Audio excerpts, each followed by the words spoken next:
Hey, Battle Bill here with another video, and today we're getting some more Great League Go Battle League battles. Alright, I have a set of my own battles for you guys today with an extremely spicy pick, but according to PvP, it's pretty high on the rankings, but we'll talk about that in a moment. I want to make, a slight announcement or kind of ask you guys a quick question, and maybe somebody in the comment section could help me out and do me a solid. But essentially, I have the Google Forms to accept shoutcasts, and in the instructions, I tell people to try and speed up to 1.25 speed, and sometimes that happens, sometimes it doesn't happen, and I understand. It's like a tiny instruction, it's kind of hard to see, and it's human error when you're trying to submit, you know, you just want to give me the clips because you're excited for me to potentially shoutcast your videos. The reason why that instruction's there is because I'm, for whatever reason, not able to speed up clips when I've been given them through Google Drive, and the only way I can do it is by paying for an editing software that I would only literally use to speed up those clips, so I prefer not to do that. If anybody knows of any free options on how you could speed up clips that were shared with you on a Google Drive or on a Google whatever, you know what I mean, in the form of like a Google document, or in, oh my god, in a Google folder. If anybody knows how I could speed up somebody's clips that they send to me, because the way I speed up my own clips is through an iPhone app essentially, please feel free to share it with me in the comment section. Now this intro is way too long, but the point is I would love some help with that if somebody could. If you can't, understandable, maybe I will just go and pay that fee for that editing software, because I've been getting submissions from you guys, but they haven't been sped up, and I'm at the point where now I'm only shoutcasting over clips that are in 1.25 speed and not the slower ones, because you guys seem to enjoy that more, so I'm trying to accommodate and adjust for you guys. So on that note, if you've submitted me clips and that's why you never saw me shoutcast it, that's the main reason why. So if you guys are one of those people, please go back and try to speed up your clips for me. That'd be awesome. Or suggest me a way on how I could speed up your clips, and then I won't even have to worry about suggesting it to other people. On that note, let's jump into these spice battles. I put together an pretty spicy set. I mean, the one Pokemon I think is extremely spicy, and that's Shadow Raikou. You saw it in the title, you saw it in the thumbnail, so you know, let me not act like it's this big surprise, but I put it together with Skarmory and Meganium, and I use it as a closer because according to PvP, at least at the time I was recording this, it is the #1 closer, I still think it is, in Pokemon Go Battle League, Great League battles. That was a mouthful.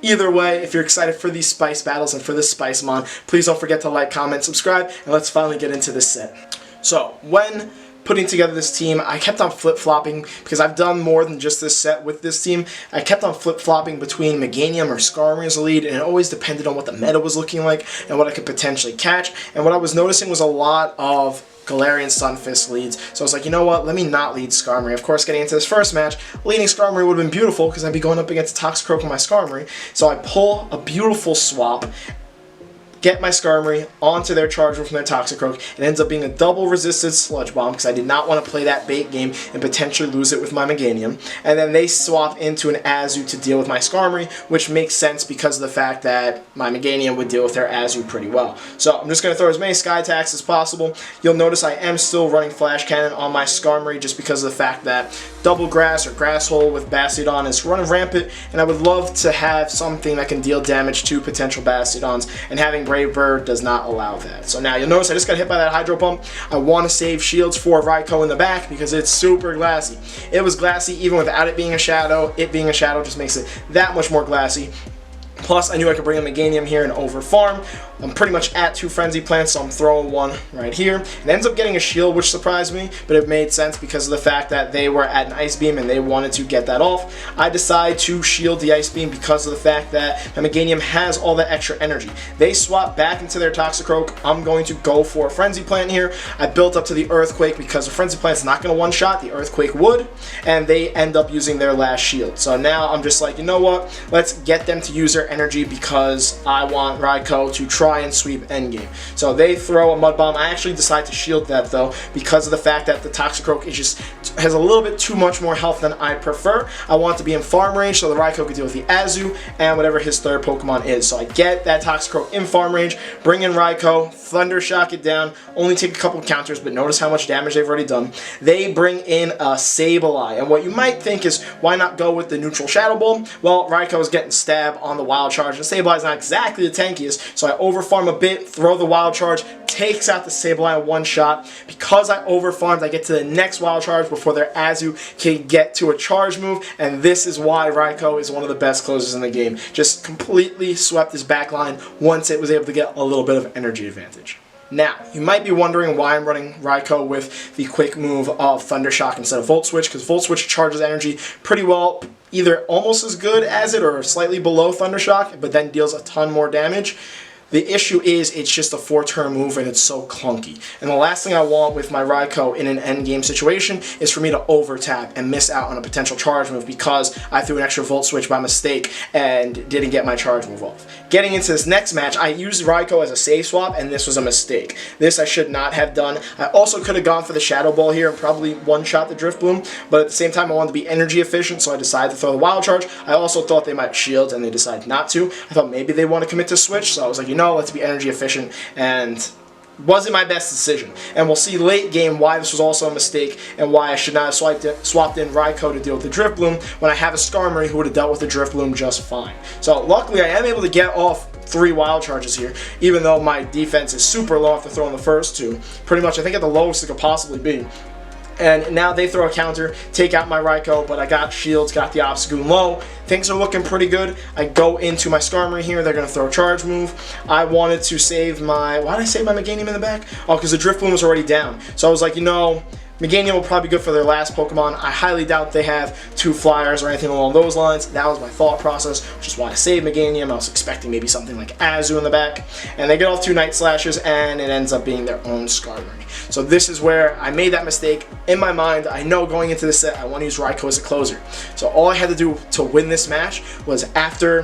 What was the lead? It was my Meganium on their Obstagoon, and did they swap out? Yeah, they swapped in the Drift Bloom. I just had to go on the Skarmory, would have kept Switch, then I would have lined up my Meganium with that Obstagoon, and then I would have had Raikou ready for the Skarmory, and this would have been a win for my team. Let me word that properly because I wouldn't have gotten to see exactly how it got played out, so I can't really guarantee anything, but it should have... I should have been able to win this match, essentially. It was just a poor mistake on my part. I swap a Meganium here, try and catch some energy to try and rely on Skarmory endgame, but they end up not throwing. They just continue to overfarm. I throw a double resisted, right? Yeah, double resisted Frenzy Plant there. Still does a solid chunk. But, yeah, because Steel resists. I'm working on my typings, guys. I'm working on it. I'm pretty confident that's correct. Again, correct me in the comment section. I'm going to make mistakes. I'm not perfect. I just know how to battle. Typings, I know a majority of. But, you know, as I've proven time and time again, you don't completely need to know your typings to have success or to know how to PvP. So I try to offer you guys advice in the nicest way I possibly can. Correct me on my typings in the nicest way possible. That'd be really appreciated. Let's get into the third match of the set. We're currently 1-1 with Shadow Raikou. Could have been 2-0, but I already explained the mistake there. So we got a Meganium on a Dugong lead. This is pretty positive, even though the Dugong is going to be dealing super effective damage with the Ice Shards and the Icy Winds. Meganium is tanky enough to handle it pretty well, and these Frenzy Plants just hurt so much. Not only will they threaten the first shield, even after the Dugong potentially debuffs me if they stay in, the debuff one's still gonna hurt a lot also. So let's see what they decide to do. They're going for an Icy Wind. I got one of their shields. I'll mash them to shields. I have no problem with it. You'll notice I still have more health than they do. It's a bit close. It's a bit close. But regardless, I also outpaced them to the charge moves. So this is going to be a super effective Frenzy Plant, even though debuff should get the Dugong super low. But they decide to double shield. They really commit to their Dugong here. And I'm waiting for another charge move to come through. Gonna be another Icy Wind. Do I decide to?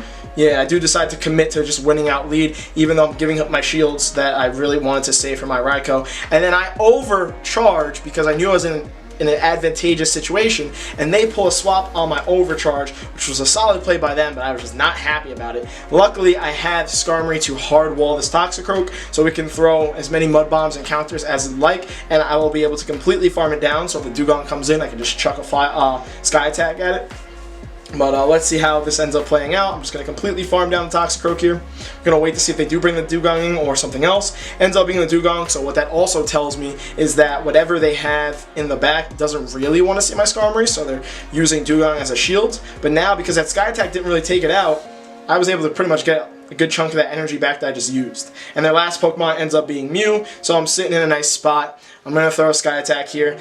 They're going to, I think, try to Shadow Claw me down, but I don't think they've realized how much energy I have because I've been overcharging. And they're again, they have something to throw, but they're trying to farm me down because it seems like they're only win condition, but they weren't able to. I got to another Sky Attack in time, and Shadow Raikou really clutched this match, sitting on the bench, just chilling, letting Skarmory and Meganium do all the work. So, like I've mentioned, this isn't my first set with this team. I actually think I played around with it in Season 3 because I want to do a video then on Shadow Raikou. So I've gone back and forth. This isn't like the best team in the world, but I think it is the best combination of mons to put around Shadow Raikou. And Shadow Raikou can really sweep. There's just not a lot of great mons to put around it, because then we have weaknesses like this where I'm losing lead hard, and my only real answer for this Altaria is now my Skarmory, and this isn't really much of an answer for the Altaria, but luckily they don't swap out, so that kind of tells me that their back line is going to be weak to my Skarmory. So they threw a Sky Attack there, I'm going for another Sky Attack here, and I'm just hoping I can win out this situation, essentially get switch advantage, because of the fact that they're deciding to stay in. Excuse me, sorry. But they're gonna Dragon Breath, I'm gonna Air Slash, we're gonna build up to our charge moves, and Skarmory also wins CMP, and I didn't think that Skarmory outpaced Altaria to its charge moves, because I faced the situation so many times when I ran double Mud Boys. But it seems that we got to the next charge move at the same time, when they should have been a little bit ahead of me. And then I decided to commit a shield because they committed a shield. And I know if I can get off another Sky Attack, it'll take out their remaining health. And based on the way the last Sky Attack went, it looked like I was outpacing them. Which, again, happened here, which I'm not complaining about, but I was slightly confused. Either way, I get that Sky Attack off, take out their Altaria, and then we come to find out that they're backup mon for Skarmory is a Toxicroak. So I'm like, okay, yeah, their backline definitely was weak to Skarmory, and it's unfortunate that I had to use it there to take out the Altaria. So I come in with Raikou here because I know the Meganium matchup isn't great, considering that Toxicroak has a shield, and I need to watch out for the Sludge Bombs. But this Raikou doesn't want to see the Mud Bombs either, so it's like pick the lesser of the two poisons. I was hoping to build up some extra energy, throw a Wild Charge. I think I was trying to dip. I don't remember exactly how I played this out, but I get off a Wild Charge here. This is definitely going to get the shield, and then I swap. Yes, I swap and I try to catch a charge move, hoping to think it'll be a Mud Bomb. We'll find out right now that it is a Mud Bomb, so I pull the swap nicely, and Raikou has energy in the back, so I was able to over farm and get that Wild Charge off. I'm able to get to a Frenzy Plant here, which will get the Toxicroak really low. Like, oh, it did take it out. Okay, it did really take it out, sorry. My eyes aren't perfect on seeing exactly where the health was. And then their last Pokemon was a Ludicolo. So that 100% explains why they did not swap in anything to deal with my Skarmory. And, you know, Raikou did some work there. It got the Toxicroak shield, and it was in the back in case the Ludicolo was able to take out my Meganium here. Like, they could go for an Ice Beam. I think they did decide to do it. Yeah. But again, Raikou's got all that extra energy that I farmed up on it before. Because I forgot, they overcharged. They were really hoping they could outpace me here, which is why that Ice Beam came in at the same time I got to that Frenzy Plant. And Raikou's coming in clutch, closing out the match. I got the shield from the Toxicroak, so Meganium could finish it, and now Raikou finished off the Ludicolo, even though it's taking neutral damage from that Wild Charge. So, 3-1 using Shadow Raikou. The first match was probably the most impressive that you're going to see from Raikou, but it really can like sweep and close well. And then we got another Altaria lead here, which I was like, you know, 2 for 2? You're going to leave your Altaria in here to deal with my Skarmory also? And they're staying in for a minute. I don't remember if they stay in the entire time. But we end up getting to the charge move at the same time. They're throwing a Sky Attack. I clicked my Sky Attack. I hope it processes the CMP here. And it kind of did. They got like another Dragon Breath through, as you could clearly see the animation. So we're going to see if they decide they want to shield this or not. And again, these matches were, okay, they didn't decide to stay in, which also makes sense that they would swap. I would have expected a swap like immediately, just based on the fact that that Azu doesn't want to see my Meganium. So it was very unfortunate that my Skarmory has to be used on this Azu. Yeah, on this Azu, when I have Meganium and Raikou, which could easily slaughter this Azu, unfortunately. But now I need to figure out what I'm going to do to take care of that Altaria. And we're not exactly in the best situation here, because we're not threatening those shields, which I was kind of hoping we would be able to. So I don't shield Skarmory there, just because if I do shield it, get off a Sky Attack, there's a good chance I'm just going to get bubbled down. They're going for another charge move here, and because of the fact that I haven't been able to get any shields, this match is just, again, showing you why there's no real perfect team for Shadow Raikou, because Altaria does give this team a hard time. Skarmory's the only counter, and it's not a hard counter. Raikou could deal damage to it, but again, it's so glassy, those Dragon Breaths are going to obliterate it, and then Altaria just completely walls Meganium also. So let's see what they decide to do. The Altaria's coming back in, and I'm really just hoping I could throw, you know, this nice double resisted Frenzy Plant and get one of the shields, and we'll see that they decide not to shield it. I come in with Raikou immediately, they swap into their Toxicroak, and this is GG because of the fact that even though I have 2 shields, they also have 2 shields, and these counters are adding up. We got a little bit of lag, but that wasn't changing anything. Look at how much damage those counters are doing. So when I do a showcase, I am happy that we have these types of matches just to show you the weaknesses. I don't ever want to come into a video and be like, this Pokemon destroys the meta, this Pokemon destroys the meta, this Pokemon destroys the meta, because not every Pokemon destroys the meta. Sometimes I'm just featuring it because I think it looks cool and it'd be fun to watch and see in some actual battles. Like Shadow Raikou can be a really good closer in certain situations, but at the same time, it's extremely glassy, like you just saw there. I don't know how much I'd recommend it, but if you really want to have some fun, and some of those matches like that first one where Raikou closed it out are just quite the feats to watch. So, I mean, I hope you guys enjoyed it. I hope you guys thought it was pretty interesting to watch. Shadow Raikou's definitely got, I don't know, weird play, but I don't know how I'm going to title this, but at the same time, I don't typically ever title my videos in a way that I'm like, yes, this Pokemon is amazing. This Pokemon, I try to come up with something clever based on its movesets. Like the last video I just put out was Shiftry. Shiftry has foul play against the meta. I thought that was like clever, but I don't know. You guys let me know. Let me know if I'm ever too clickbaity. But here, Shadow Raikou has its potential in certain situations, but it's just extremely glassy. So if you want to mess around with it as a closer, be warned. There's no real perfect team to put around it. Meganium and Skarmory were the best that I could come up with. If you have better recommendations, please do let me know. So other than that, we pretty much already talked about the strengths and the weaknesses. Has the potential to sweep a back line, but then also has the potential to get completely countered down by a Toxicroak in the 2-shield situation. Other than that, let me know what you thought of the matches. Please don't forget to like, comment, subscribe, and I'll see you guys in the next video.